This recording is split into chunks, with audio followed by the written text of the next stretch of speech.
चैन वालों, खान सर के संकल्प बैच वर्ल्ड ज्योग्राफी का ये दूसरा वीडियो है। वीडियो अच्छा लगे तो लाइक कर दें।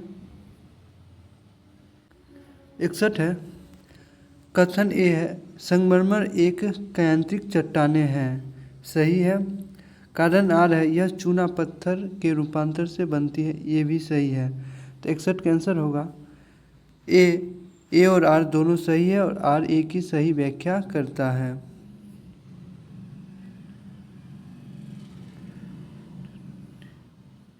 बासठ कथन ए है, ग्रेनाइट एक अवसादी चट्टान है। ये गलत है। और कारण आर है, यह मैग्मा के ठंडा होने से बनती है। ये सही है। तो 62 का आंसर होगा डी, ए गलत है और आर सही है।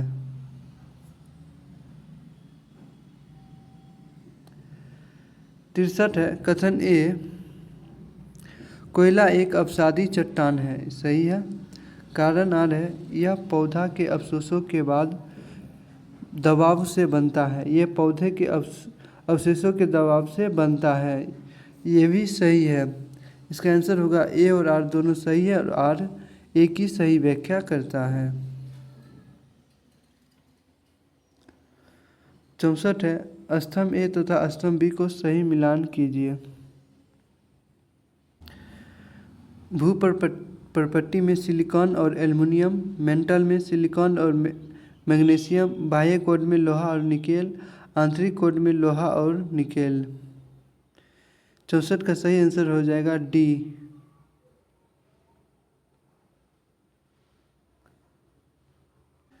पैंसठ नंबर क्वेश्चन गलत है, गलत टाइप हुआ है। 66 है, मिलान कीजिए। संगमरमर चूना पत्थर, संगमरमर चूना पत्थर, स्लेट, क्वार्टजाइट बलुआ पत्थर, क्वार्टजाइट बलुआ पत्थर, हीरा कोयला। इस 66 का सही आंसर होगा डी। 67 है, स्तंभ ए तथा स्तंभ बी को मिलान कीजिए। लोहा इस्पात निर्माण,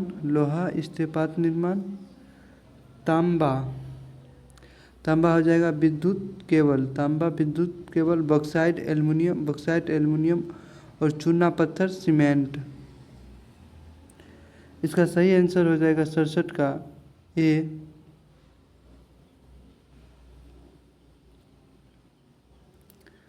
68 है, स्तंभ ए तथा स्तंभ बी का सही मिलान कीजिए। भूकंप प्लेटों का टकराव, ज्वालामुखी मैग्मा का निकास, पर्वत निर्माण, वलयन और भ्रंश, चट्टान चक्र, चट्टानों का परिवर्तन। इसका सही आंसर हो जाएगा बी। 69 है, कथन ए है, सिस्मोग्राफ से भूकंप की तीव्रता मापी जाती है। सही है। कारण आर है, पृथ्वी के आकस्मिक कंपन को भूकंप कहते हैं। ये भी सही है। उत्तर का सही आंसर होगा बी, ए और आर दोनों सही है लेकिन आर ए की सही व्याख्या नहीं है। 70 है, हिमालय पर्वत किस पर्वत का है? हिमालय पर्वत किस प्रकार का पर्वत है? तो हिमालय पर्वत वलित पर्वत है शायद।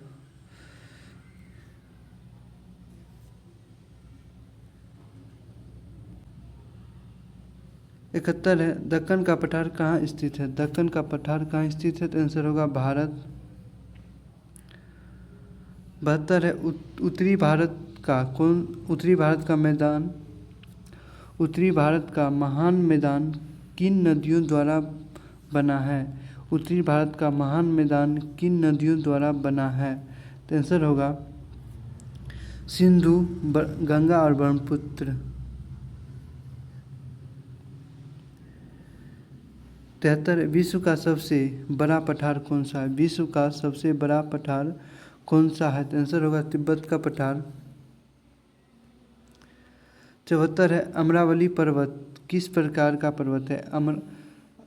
अरावली अरावली पर्वत किस प्रकार का पर्वत है? तो आंसर होगा अवशिष्ट पर्वत। नीचे दिए गए सही कथन को पहचान करें। नीचे दिए गए सही कथन को पहचान करें। कथन ए है तिब्बत का पठार विश्व की छत कहलाता है। सही है। कारण आर है तिब्बत का पठार यूरोप में अवस्थित है। ये गलत है।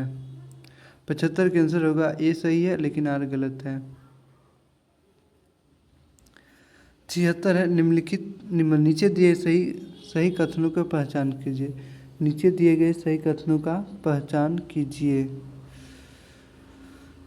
कथन ए है विंध्य पर्वत एक बलित पर्वत का उदाहरण है। गलत है। कारण आर है इसका निर्माण बलैन क्रिया के द्वारा हुआ है। ये भी गलत है। 76 का आंसर होगा डी। 77 है नीचे दिए गए सही कथनों की पहचान करें। कथन ए है हिमालय एक बलित पर्वत है। हिमालय एक बलित पर्वत है। ये सही है। कारण आर है इसका निर्माण टेक्टोनिक प्लेटों के टकराव से हुआ है। ये भी सही है। इसका सही आंसर होगा ए और आर दोनों सही है और आर ए की सही व्याख्या है।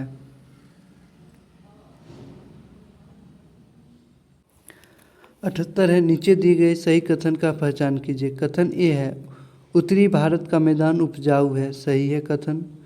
कारण आर है यह नदियों के जलोढ़ निरपेक्षण से बना है। ये भी सही है। इसका सही आंसर होगा ए और आर दोनों सही है और आर ए की सही व्याख्या है। 79 है नीचे दिए गए सही कथनों का पहचान कीजिए। कथन ए है दक्कन का पठार लावा से बना है। ये सही है। और कारण आर है यह ज्वालामुखीय गतिविधि का परिणाम है। ये भी सही है।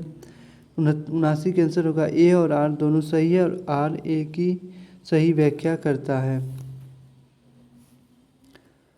80 है हजारों झीलों की भूमि किस देश को कहा जाता है? हजारों झीलों की भूमि किस देश को कहा जाता है? तो आंसर होगा फिनलैंड।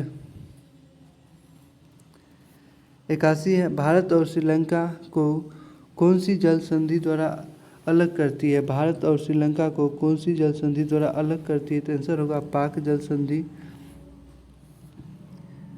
82 है जिब्राल्टर जल संधि किन दो महासागरों को जोड़ती है?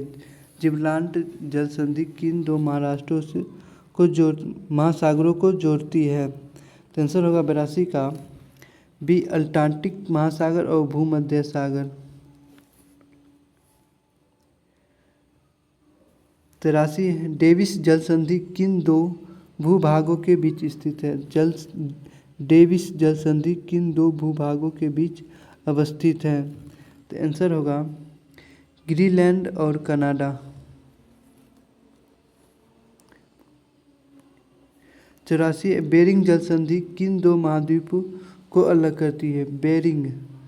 बेरिंग जल संधि किन दो महाद्वीपों को अलग करती है? तो आंसर होगा एशिया और उत्तरी अमेरिका।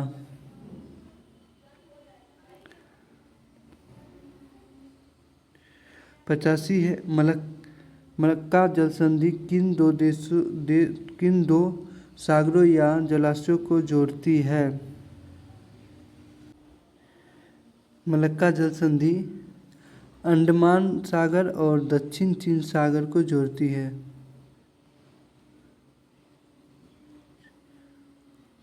हर्मुज जल संधि किस जल निकाय का प्रवेश द्वार है और किसके लिए महत्वपूर्ण है? तो इसका आंसर होगा पारस की खाड़ी और तेल व्यापार के लिए। 87 है 10 डिग्री चैनल किन दो महाद्वीप समूह को अलग करती है? 10 डिग्री चैनल किन दो महाद्वीप समूह को अलग करती है? तो आंसर होगा अंडमान द्वीप समूह और निकोबार द्वीप समूह। 88 है टॉरेंस जल संधि किन दो देशों के बीच स्थित है? टॉरेंस जल संधि किन दो देशों के बीच स्थित है? आंसर होगा बी ऑस्ट्रेलिया और पापुआ न्यू गिनी।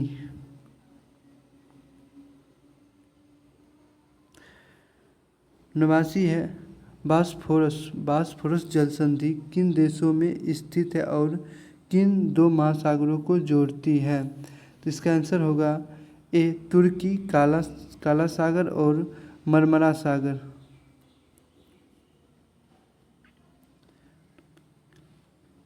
90 है मैगलन जल संधि किस महाद्वीप के दक्षिणी सिरे पर स्थित है? तो इसका आंसर होगा दक्षिण अमेरिका। 91 है निम्न में से कौन सा एक गर्म जलधारा है? निम्न में से कौन सा एक गर्म जलधारा है? इसका आंसर होगा सी गल्फ स्ट्रीम। 92 है ठंडी जलधाराओं के पास तटीय क्षेत्रों में प्रायः किसका निर्माण होता है? ठंडी जलधाराओं के पास तटीय क्षेत्र में प्रायः किसका निर्माण होता है?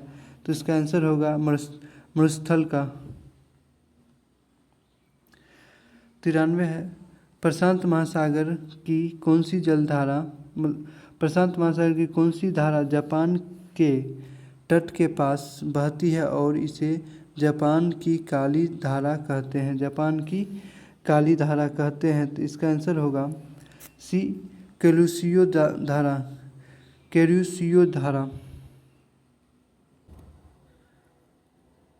94 है वह स्थान जहाँ गर्म और ठंडी जलधाराएं मिलती है किसके लिए आदर्श माना जाता है? मत्स्यन। 95 एल नीनो किस घटना से संबंधित है? एल नीनो किस घटना से संबंधित है? तो आंसर होगा प्रशांत महासागर में सतत के जल का असामान्य रूप से गर्म होना। 96 है निम्न में से कौन सी अटलांटिक महासागर की ठंडी जलधारा है? तो इसका आंसर होगा बेंगुला जलधारा। 97 है किस महासागर में जलधाराएं मानसून हवाओं के कारण अपनी दिशा बदलती है? किस महासागरों में जलधाराएं मानसून हवाओं के कारण अपनी दिशा बदलती है? इसका आंसर होगा ए हिंद महासागर। उत्तरी गोलार्ध में महासागरीय जलधाराओं की दिशा सामान्यतः क्या होती है? उत्तरी गोलार्ध में महासागरीय जलधाराओं की दिशा सामान्यतः क्या होती है? तो इसका आंसर होगा दक्षिणावर्त। 99 है हमबोल्ट धारा या पेरू धारा कहाँ बहती है? हमबोल्ट धारा या पेरू धारा कहाँ बहती है? तो इसका आंसर होगा दक्षिण प्रशांत में। 100 है गल्फ स्ट्रीम किस प्रकार की जलधारा है? गल्फ स्ट्रीम किस प्रकार की जलधारा है? आंसर होगा गर्म। 101 है निम्न में से कौन सी धारा ठंडी नहीं है? निम्न में से कौन सी धारा ठंडी नहीं है? तो आंसर होगा ब्राजील धारा। 2 है जलधाराओं के प्रवाह का मुख्य कारण क्या है? जलधाराओं का प्रवाह का मुख्य कारण क्या है? उपर्युक्त में सभी। 3 है वह प्रक्रिया क्या कहलाती है जब महासागरीय जल सतह से नीचे की ओर एस्किंग करता है? इसका आंसर होगा अवतलन। 4 है उत्तरी अटलांटिक प्रवाह किस जलधारा का विस्तार है? इसका आंसर होगा गल्फ स्ट्रीम। 5 है सारगैसो सागर किस महासागर में स्थित है? सारगैसो सागर किस महासागर में स्थित है? तो इसका आंसर होगा उत्तरी अटलांटिक महासागर।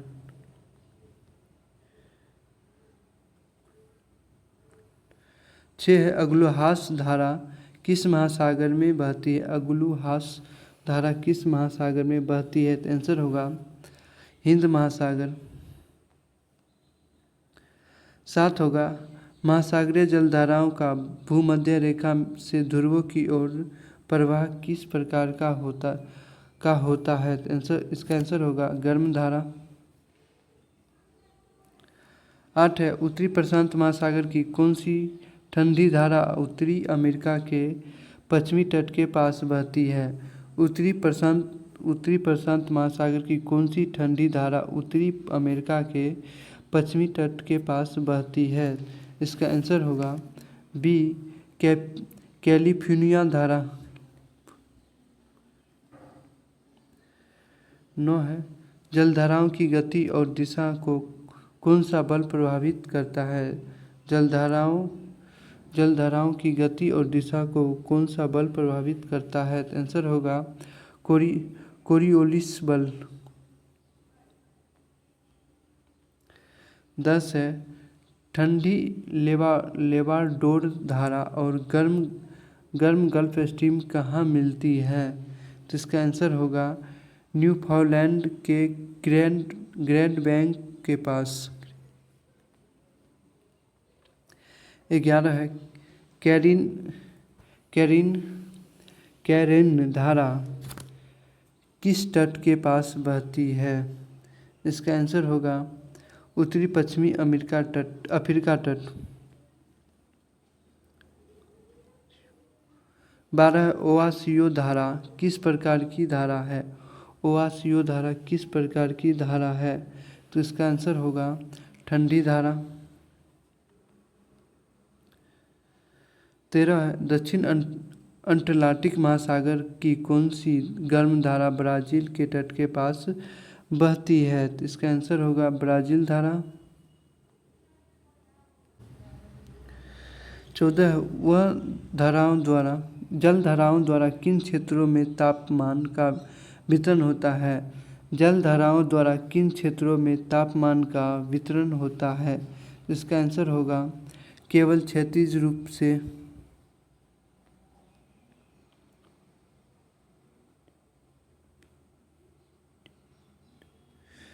15 है, वेस्ट विंडिप्ट को किस नाम से भी जाना जाता है?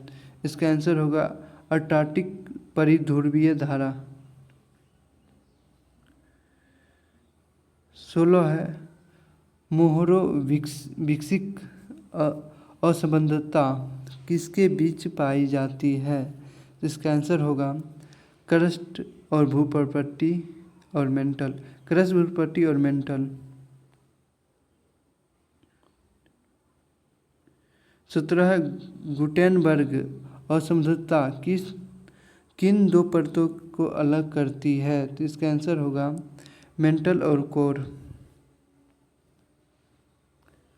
18 है, पृथ्वी के कोर के भीतर बाह्य कोर और आंतरिक कोर की सीमा को क्या कहते हैं? पृथ्वी कोर के भीतर बाह्य कोर और आंतरिक कोर की सीमा को क्या कहते हैं? तो इसका आंसर होगा लेहमान असंबद्धता।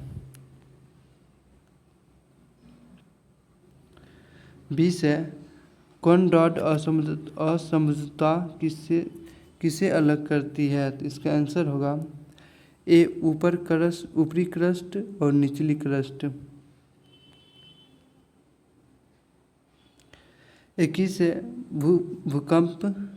भूकंपीय तरंगों के वेग में अचानक परिवर्तन किस कारण होता है? भूकंपीय तरंग के वेग में अचानक परिवर्तन किस कारण होता है? आंसर होगा असंबद्धता के कारण।